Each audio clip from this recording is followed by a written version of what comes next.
तो हेलो बच्चों, कैसे आप लोग। तो आई होप, मैं आशा करती हूँ कि आप लोग ठीक।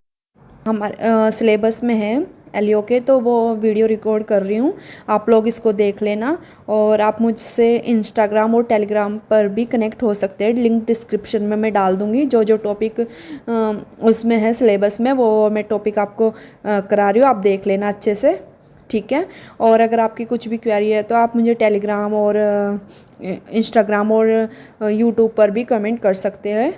और धन्यवाद आपका बहुत बहुत मुझे सपोर्ट करने के लिए, ठीक है। और मैं लगातार कोशिश में लगी हूँ कि आप लोगों की हेल्प कर पाऊँ। जितना मुझसे हो पा रहा है उतना मैं कर रही हूँ। आप लोग भी मेहनत करते रहिए। आप जो मेहनत करेगा उसका सिलेक्शन हो जाएगा। और चिंता मत करिए, लगातार तैयारी करते रहिए, क्वेश्चंस प्रैक्टिस करिए और रिवीजन भी करते रहिए, कंसेप्ट क्लियर करते रहिए। और तो अब टॉपिक स्टार्ट करते हैं। एटॉमिक रेडियस क्या होते हैं? न्यूक्लियस से आउटरमोस्ट सेल की जो डिस्टेंस होती है उसको बोलते हैं एटॉमिक रेडियस, ठीक है। और इसमें ना आपको एक चीज़ देख लेना है। सबसे पहले क्या होता है? कोवेलेंट रेडियस होती है और कोवेलेंटली बॉन्डेड होती है। इसमें ना बस आपको क्या देखना है, इसमें ये वाली चीज़ देख लेना कि इसमें ये वाली चीज़ देख लेना कि सबसे बड़ी रेडियस होते हैं वैन डर वाल रेडियस, फिर मेटालिक रेडियस होती है और उसके बाद होती है आपकी कोवेलेंट रेडियस, ठीक है। आयनिक रेडियस में कैटायनिक रेडियस होती है जो always the their parental atom. Cationic radius, जो रेडियस ऑफ कैटायन होते हैं इन्वर्सली प्रोपोर्शनल होती है चार्ज के, यानी कि जिसका चार्ज कम होगा उसकी रेडियस क्या होगी? बड़ी होगी, यानी कि प्लस रेडियस क्या होगी? कम होगी, ठीक है। नेक्स्ट है, ये आप देख लेना, ठीक है।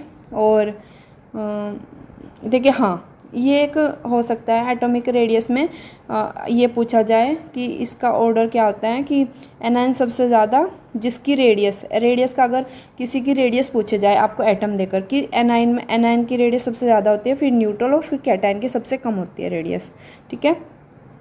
जैसे कि यहाँ पे एक एग्जांपल दे भी रखा है आपको कि n-3 ये अरेंज करने, जैसे कि एग्जांपल है, ये अरेंज करने n-3 की रेडियस सबसे ज़्यादा। बेसिक सा क्वेश्चन है, -2 -1, फिर न्यूट्रल एटम आएगा और फिर इसकी जिसकी प्लस चार्ज ज़्यादा होगा उसकी रेडियस क्या होगी? कम होगी, ठीक है।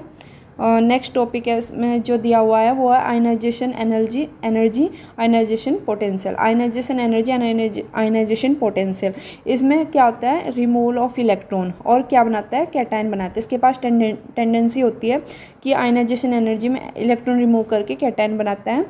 ये जो प्रॉपर्टी होती है वो मेटल की होती है, ठीक है। और इसमें जो मतलब जितनी हम उसमें जाएंगे, जैसे जितना इलेक्ट्रॉन बाहर निकलेगा उसकी पोटेंशियल एनर्जी क्या होगी? ज़्यादा होगी, आयनाइजेशन एनर्जी ज़्यादा होगी। जैसे IP3 पोटेंशियल एनर्जी ज़्यादा होगी, आयनाइजेशन एनर्जी ज़्यादा होगी, फिर P2 फिर 1 की, ठीक है। ज़्यादा आपको इसमें डीप में नहीं जाना है, बस ये देखना है कि किस तरह के क्या इसकी डेफिनेशन है और मतलब किसकी एनर्जी सबसे ज़्यादा हो सकती है, ठीक है। और इसमें हाँ, आपको एक चीज़ देख लेनी है कि फुली इलेक्ट्रॉन जो होते हैं उनकी एनर्जी सबसे ज़्यादा होती है। फुली इलेक्ट्रॉन S2P6, एस में 2 इलेक्ट्रॉन आ सकते हैं और p ऑर्बिटल में कितने? 6 इलेक्ट्रॉन, तो इसकी सबसे ज़्यादा होगी। या फिर हाफ फील्ड की ज़्यादा होगी। S1 में 2 इलेक्ट्रॉन तो उसके हाफ 1 होगा, p में 3 इलेक्ट्रॉन है, t में 5 और f में 7 इलेक्ट्रॉन होंगे, ठीक है। नेक्स्ट है इलेक्ट्रॉन एफिनिटी।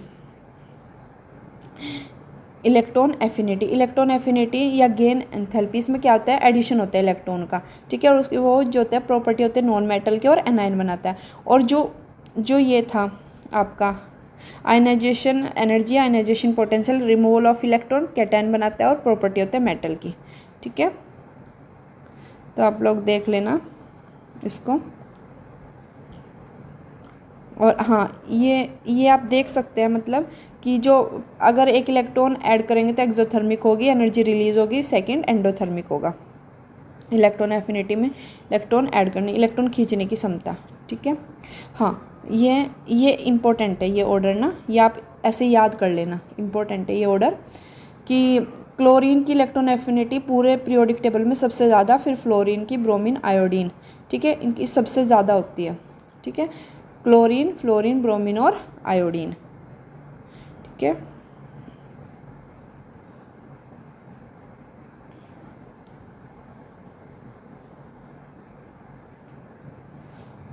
और अगर इलेक्ट्रॉन एफिनिटी की बात करें, each period maximum electron affinity कितनी है, हेलोजन की होती है, और पीरियोडिक टेबल में क्लोरीन की होती है। इलेक्ट्रॉन एफिनिटी क्लोरीन की सबसे ज़्यादा होती है, ठीक है।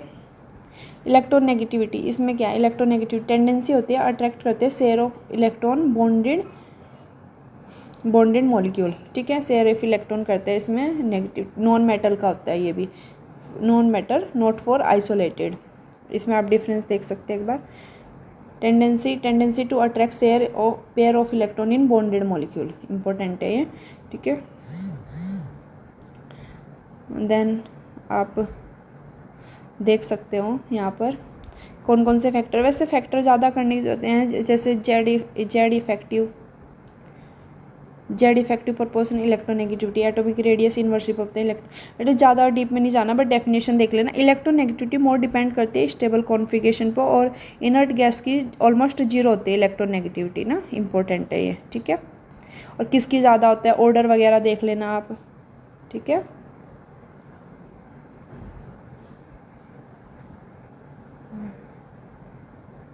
ऑर्डर आप देख सकते हैं, ये एक ये ऑर्डर है, आप देख सकते हैं ये वाला ऑर्डर, ठीक है। बाकी मैंने आपको इसमें जो डिस्क्रिप्टिव था वो मैं बता ही दिया ज़्यादातर, ठीक है। आप देख सकते हैं एटॉमिक रेडियस एनायन और कैटायन की किसके ज़्यादा होता है, ये जैसे ये ऑर्डर है, ये आप लर्न कर सकते हो अच्छे से कि एनायन की ज़्यादा, न्यूट्रल, फिर कैटायन, ठीक है। बस यही करना है आपको, ठीक है। अच्छे से रीड कर लेना पीरियोडिक टेबल में, और अगर आपकी कुछ भी क्वेरी तो मुझसे पूछ सकते हैं। और धन्यवाद आपका बहुत बहुत सपोर्ट करने के लिए, और एक दूसरे को फॉरवर्ड करिए और सपोर्ट करिए एक दूसरे को, और लगातार बने रहिए तैयारी के साथ, और लगातार लगे रहिए तैयारी के साथ। Thank you so much. और एक दूसरे को फॉरवर्ड करिए, एक दूसरे की हेल्प करिए, जिन लोगों को ज़रूरत है उन तक ये वीडियो फॉरवर्ड कीजिए। और भी जो केमिस्ट्री की वीडियो पड़ी है, एनिमल हस्बेंड्री की, और भी कुछ वीडियो मैं डालने की कोशिश कर रही हूँ, लगातार कोशिश में लगी हूँ। थैंक यू सो मच, धन्यवाद आपका बहुत बहुत मुझसे कनेक्ट होने के लिए, और मिलते हैं नेक्स्ट वीडियो में।